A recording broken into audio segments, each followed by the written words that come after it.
Amelia Earhart is one of the world's most famous aviators. Her determination to follow her dreams and break through barriers continues to inspire today. She was born in 1897, the older of two sisters. As children, Amelia, who was mostly called Mealy, and her younger sister Grace, who was also known as Pidge, could be found doing boisterous activities and not at all conducting themselves like young ladies of the time. Their mother Amy had them wearing bloomers and didn't see the attraction of shaping her daughters into nice little girls. They had an active life in the outdoors and spent much of their time catching insects and other wildlife. Amelia developed an urge for thrill-seeking at an early age. When just 7 years old, she decided to make a homemade roller coaster attached to the family tool shed. Throwing herself down a homemade slide, she flew off the end and landed in a heap, ripping her dress and bleeding from the lip. Despite her injuries, she excitedly proclaimed to her sister, "Oh, Pidge, it's just like flying." When she was 10 years old, she came face to face for the first time with an aircraft at the Iowa State Fair. Earhart's father tried to get Amelia on the plane, but she refused, saying, "It's a thing of rusty wire and wood, and not at all interesting." In 1917, Earhart decided to become a nurse after seeing the plight of soldiers returning from the front in World War I. In 1918, the Spanish flu pandemic struck, and while nursing the sick, Amelia herself fell ill. The illness left her with lifelong sinus problems, which sometimes impaired her flying. Amelia wasn't one to lie around, though. She took advantage of the time as she was recovering by studying mechanics and learning to play the banjo. Later that same year, she attended an air show with a friend where a World War I flying ace was putting on a demonstration of his skill. Seeing Amelia and her young friend on the ground, the pilot dived at them, intending to scare the young women and make them scamper away. However, Amelia stood her ground. She later said she did not understand it at the time.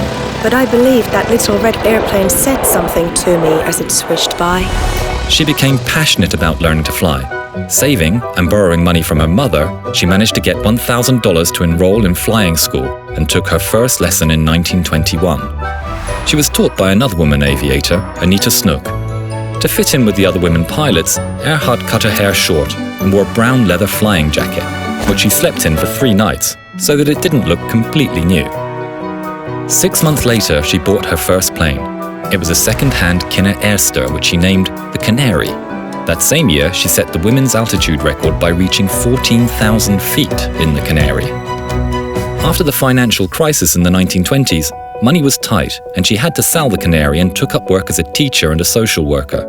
During this time, she was still passionate about aviation and wrote several newspaper columns championing women aviators. Around this time, she got a call at work from a Captain Hilton H. Rayleigh who asked her a simple question that would change her life. "Would you like to fly the Atlantic?"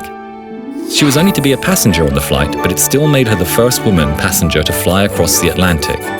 The plane landed in Southampton Water in England. The locals gave her a rousing reception, and the mayor of Southampton, who was also a woman, congratulated her heartily. In a later interview, Earhart said, "Started all the flying. Had to. I was just baggage, like a sack of potatoes. Maybe someday I'll try it alone." Returning to America, she was hailed as the Queen of the Air by newspapers. She became associate editor at Cosmopolitan and had a number of celebrity endorsements for many products, including clothes and luggage, and of course, commercial flying. She now pushed for an untarnished record of flying achievements of her own. In 1928, Earhart became the first woman to fly solo across the North American continent and back. In 1931, she set a world altitude record of 18,415 feet. In 1931, she married her publisher George Putnam after he had proposed to her 6 times. In a letter to her husband delivered to him on the day of the wedding, she wrote, "I want you to understand, I shall not hold you to any medieval code of faithfulness to me, nor shall I consider myself bound to you similarly." She kept her surname, and she considered her marriage as being one of dual control. On May the 20th, 1932, Earhart set off from Newfoundland for what is seen to be her greatest achievement, the first woman to fly solo across the Atlantic. It took almost 15 hours. She landed her Lockheed Vega 5B in Ireland, where she was greeted by the locals, who asked, "Have you flown far?" Earhart replied, "From America." In 1937, approaching her 40th birthday, Earhart said, "I have a feeling that there's just one more good flight left in my system." That flight was to be an attempt to fly around the world. On July 2, 1937, Earhart and her navigator Fred Noonan took off from Lae in New Guinea with a destination of Howland Island in the Pacific, a tiny piece of land 2,200 miles away. Special navigation procedures were put in place. Radio contact was to be made with the US Coast Guard ship Itasca off Howland Island. Using direction-finding equipment, Earhart should have been able to navigate in. After taking off from Lae, Earhart encountered problems with overcast skies and rain. Some witnesses reported that the radio antenna may have been damaged. Nearing Howland Island, the communication was confused and sporadic, and for a number of reasons it was not sufficient to determine direction. The last communication from Earhart was at 8:43 a.m. We are running north and south.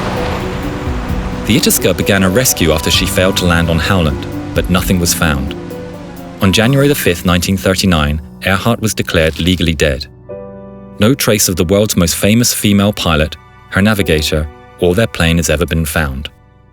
In a letter to her husband to be opened in the event of her death, she wrote, Please know I'm quite aware of the hazards. I want to do it because I want to do it. Women must try to do things as men have tried.